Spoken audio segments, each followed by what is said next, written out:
2 suitcases, life in the backpack, new destination, full tank and a roadmap. My DJ, my best friend by my side, windows rolled down as I put the car in drive. I don't know where we'll go, just know that we've got miles. We've got miles and miles to go. Hi, I'm Dee Perry, and I'm joined by Aaron Spears, my co-host. Hey, Aaron. Hello, Dee. And we are here for another edition of CIFF Speaks, the official podcast of the Cleveland International Film Festival.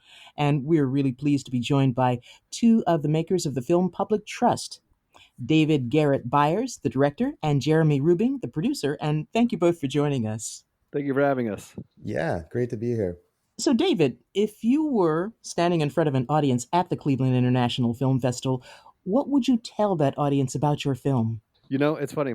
We had our premiere at Big Sky, but we haven't actually had a chance to stand in front of an audience besides then. So I don't really have this kind of elevator pitch down. But what I generally say is, thank you for coming, especially in these kind of weird times. I know we'd all rather be in a theater together, but thankfully we're all safe at home, hopefully.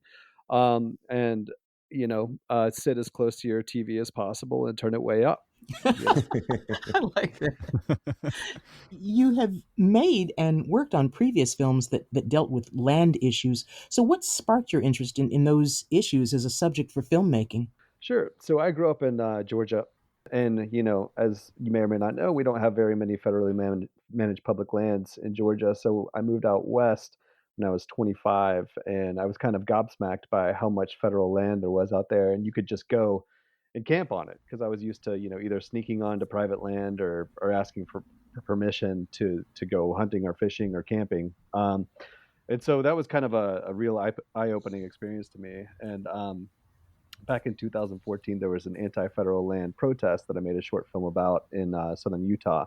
And it kind of just, it really piqued my interest that there were so many people that thought that this was a bad idea to have federally managed public lands. That was, our land that we all own together, that is managed and trusted by the federal government. And so that kind of piqued my interest in this whole conflict about it. And it was of course very flashy with the Bundy militia and stuff like that. And I started kind of getting more into the public lands, trying to make something. I wasn't really sure at that point in time. But then when the Bundys took over the wildlife refuge in Oregon, it became very clear that this was kind of going to be the narrative arc of a film. And so that's where No Man's Land came out of. And then shortly after that, I met Jeremy, and Jeremy has kind of forgotten more about public lands than I'll ever know. He's been steeped in it, sixth generation Coloradan, Jeremy? Something like that. Yeah. He's been out west for a gazillion years. And he's been working in this all his entire life. And we met and we were like, why don't we do this thing? Why don't we make this film about public lands? And it's an insanely ambitious project, because there is no natural arc that just exists for you to kind of follow. It's not a sports documentary, where you follow a team for a season, and then there's some kind of ending to it. So it was wildly ambitious. And then after me and Jeremy got together, we started pitching to Patagonia, who had already been kind of teed up to make a public lands film, and then the rest is history, so they say. And I know Jeremy has a ton to say about what his background in public lands is, and how his experiences lent to this film.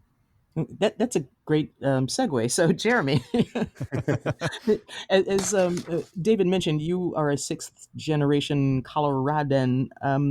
So how early did your connection to the land become something that was just part of who you are? Yeah, I guess I would say always, and I think, even before, kind of like, I definitely identify as that, somebody whose family has some old roots in Colorado, and particularly in the rural part of the state. But really, I think it's, we always kind of try to acknowledge before we really even get going that, these are traditionally native lands that we're talking about, and these are traditional homelands.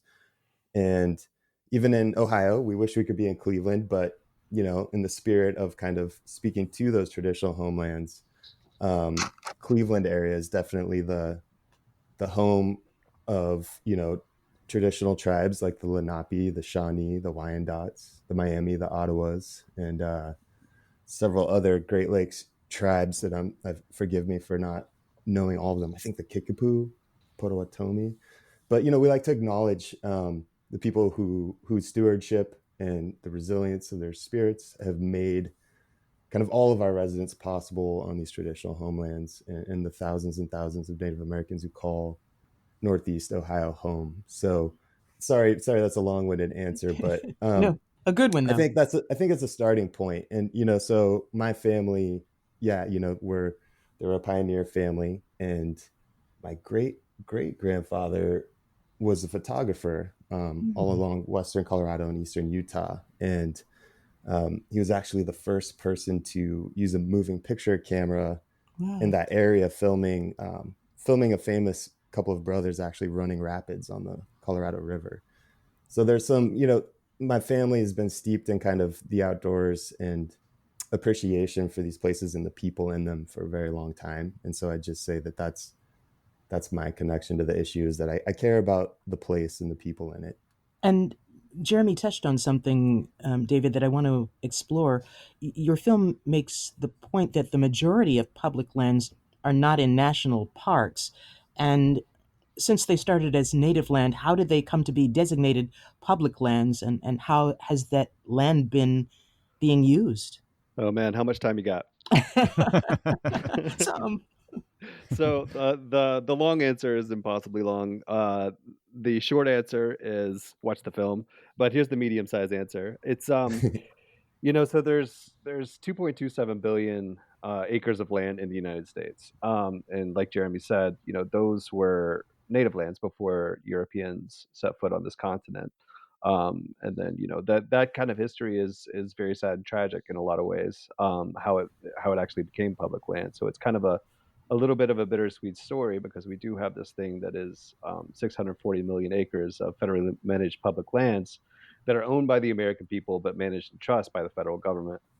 So to continue with this medium size answer is, as the United States started to acquire land under the federal government, they set about trying to give away as much of it as possible to U.S. citizens, corporations, companies, individuals.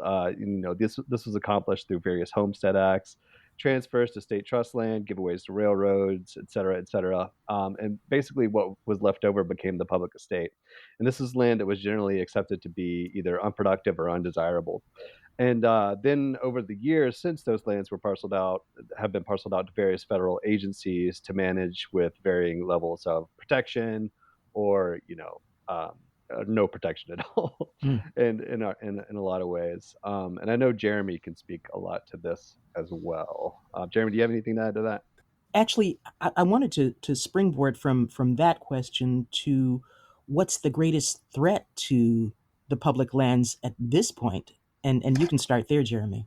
Yeah, certainly it's a really interesting thing. David kind of touched on this earlier, that we could have made this film, 18 segments long. It could have been a Ken Burns epic. You'd be in your couch for 2 days trying to watch this film. Like, we literally could have made this entire thing in Ohio, and talking about public lands. There's certainly public lands and federally managed ones there that are just rife with all kinds of disagreements and all kinds of interesting conversations. But I'd say that the largest threats tend to be people trying, corporations that are really interested in making a quick buck.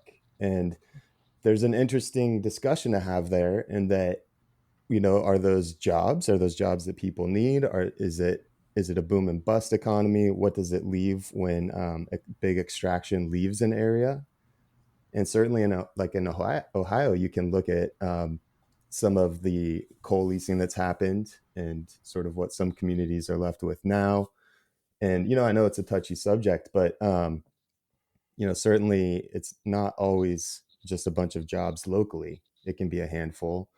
So, one of the biggest threats, I think, is definitely extraction, and in particular fossil fuel extraction and mining. And, there's a conversation to be had. These are often things we need, but there's a balance to be struck, and there's protections that can be in place. And it can be done in a balanced, healthy way, potentially. And the simple fact of the matter, and you do have to just watch the film, is that never has there been a presidential administration before that has done more rollbacks to our environment or rolling back protections for these public lands than this one right now. So it's actually an unprecedented time. We've never seen more threats to the public lands estate that belongs to all Americans than under this current administration. And I want to talk more about the issues, but I also want to talk about the process of making the film. There's some really devastating shots of bad use of the land, but there's also a lot of beauty in the film. And I'm curious about the challenges or the obstacles that you faced in gathering the footage. So the biggest challenge was just the scale of the topic, both physically and intellectually. It is 640 million acres, and it is a nearly infinite amount of beautiful land, but also infinite amount of devastation as well. So there's the challenge of actually getting cameras on those places, but then there's also the challenge of telling the story of public lands. Like I said, is also very complicated and long and kind of a little bit weedsy, and then distilling that down into a um, and into the very limited format of a documentary film, where you have 96 minutes is the length of our film at the longest, at the very longest, to keep people engaged and tell them about this, and educate them enough to be able to follow along with the current events. And so that was kind of our biggest challenge, is distilling this large physical space as well as this intellectual space down into a format that's digestible, that also kind of does justice to the topic as well. And so that's what me and Jeremy just banged our heads against the entire time, and like trying to find an arc for this thing to lay on, trying to find the characters who can engage the audience, but also like give them enough information, but not give them too much information. So Right. so it was a balance between all of those things, and it was a huge challenge, and like kind of just starting with a topic, and then creating a story out of it, I think is the shortest answer possible. Yeah. I wanted to kind of ask you, as you were documenting this. I know sometimes when you're making a documentary, you go in with like a script in mind, or some sort of a format in mind. Did you have something ahead of time, or did you sort of discover it in the process of editing the film? Because as I was watching it, to me, it felt like a lot of little mini narratives that were playing out. So like the time flew by watching it. But there was almost like little arcs that would kind of feel very well concluded. Then you're on to the next issue, because like you said, there's so many issues kind of compounding and overlapping here. I thought it was a great job structurally, but like, how did you end up discovering that structure? Yeah. So essentially, when me and Jeremy pitched this to Patagonia, it was like a 2-page Word document. So we did not have. It was, and then when they said yes, we were like, oh crap, you know. And so Jeremy and I, we went out to Montana, which is kind of a lot of place where like really interesting public land story conversations are happening, and just started filming, and that was so stressful, and like we kind of weren't landing on anything. We had talked to some really interesting people, but it wasn't really translating into any kind of path forward for the film. Mm-hmm. And then Jeremy did a lot of work, really kind of distilling down all of public lands history, lore, whatever, into kind of our 3 distinct geographies that we ended up landing on, being the Arctic Refuge, Bears Ears, and the Boundary Waters in Minnesota. And so that kind of became, all right, now we have 3 places. All right, so that's better. And then within those places, Jeremy and I did a lot of work like trying to find the people who then could represent those places. And then after that, we were like, great, we have these people, we have these places, but we don't have a central narrative thread to pull this whole thing together. And so that's when it was actually during one of our shoots in Montana, Jeremy and me and our director of photography, Drew Xanthopoulos, were just kind of chatting about that exact problem, and Hal Herring came up in the conversation. He was, someone that I had interviewed for No Man's Land, and he is, one of the journalists who is absolutely steeped in the topic of public lands.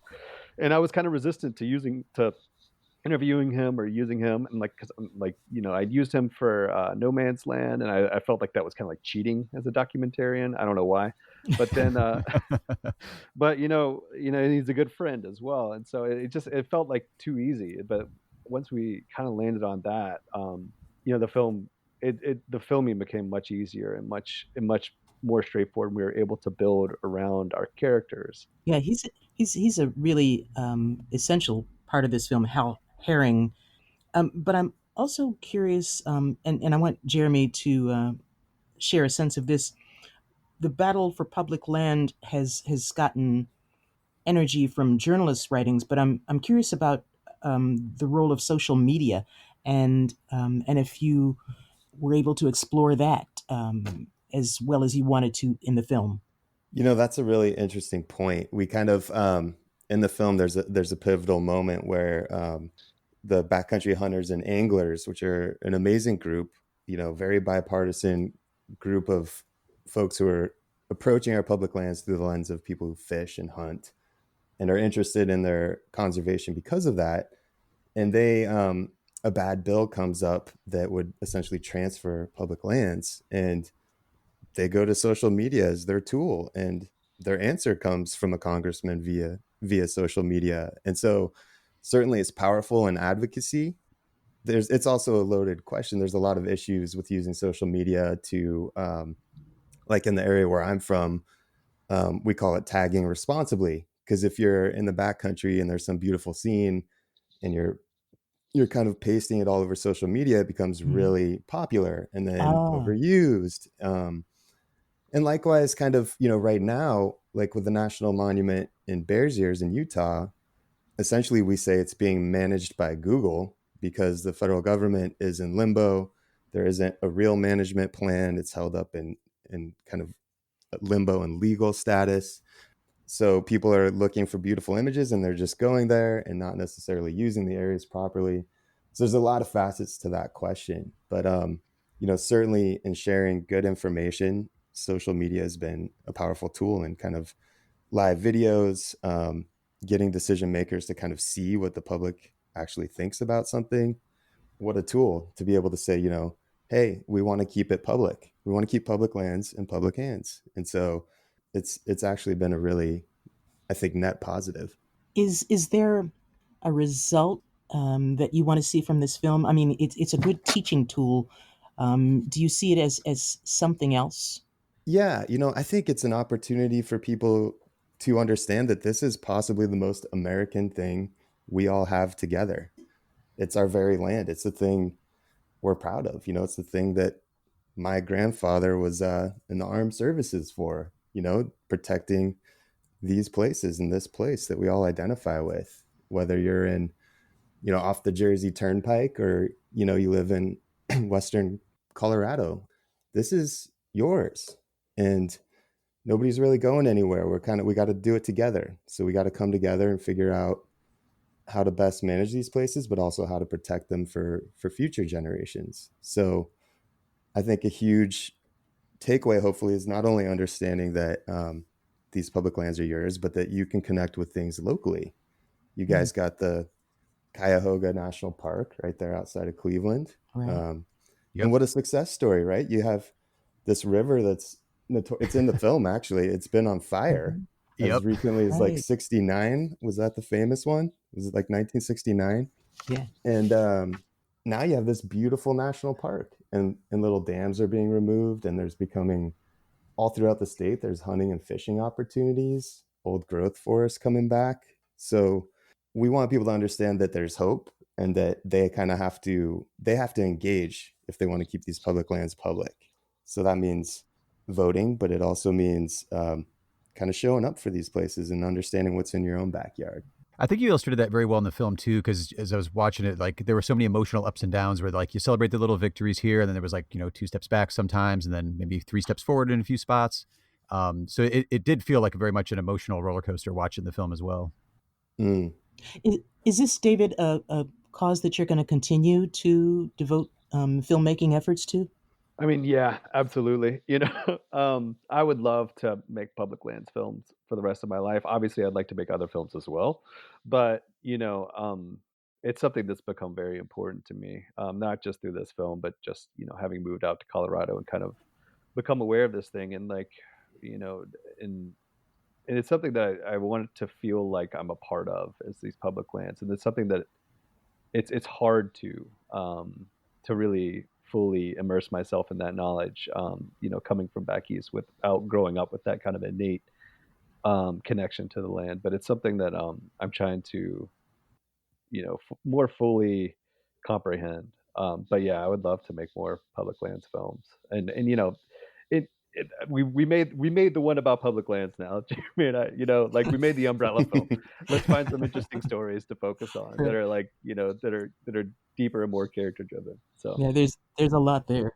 Yeah, we Yeah. joke a lot that it'd be nice to like make just like a feel good, like, simple Romantic story. comedy. Just like I think David used the words easy at one point when I was like, at no point did that actually enter my head that anything was easy in this process. Right.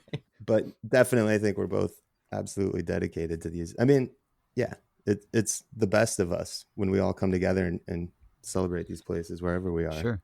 I like that, and I think that's a good note to end on.